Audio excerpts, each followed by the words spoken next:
নমো ভগবতে বাসুদেবায়।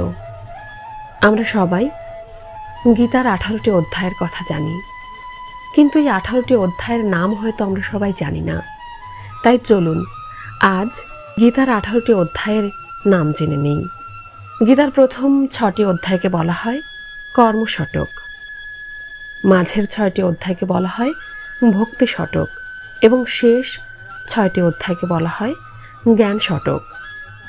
প্রথম অধ্যায়ের নাম অর্জুন বিষাদ যোগ, দ্বিতীয় অধ্যায় সাংখ্যযোগ, তৃতীয় অধ্যায় কর্মযোগ, চতুর্থ অধ্যায় জ্ঞান যোগ, পঞ্চম অধ্যায় কর্মসন্ন্যাস যোগ, ষষ্ঠ অধ্যায় ধ্যান যোগ, সপ্তম অধ্যায় বিজ্ঞান যোগ, অষ্টম অধ্যায় অক্ষর ব্রহ্ম যোগ, নবম অধ্যায় রাজগুহ্য যোগ, দশম অধ্যায় বিভূতি যোগ, একাদশ অধ্যায় বিশ্বরূপ দর্শন যোগ, দ্বাদশ অধ্যায় ভক্তি যোগ, ত্রয়োদশ অধ্যায় প্রকৃতি পুরুষ যোগ, চতুর্দশ অধ্যায় গুণত্রয় বিভাগ যোগ, পঞ্চদশ অধ্যায় পুরুষোত্তম যোগ, ষোড়শ অধ্যায় দৈবাসুর সম্পদ বিভাগ যোগ, সপ্তদশ অধ্যায় শ্রদ্ধাত্রয় বিভাগ যোগ, অষ্টাদশ অধ্যায় মোক্ষ যোগ।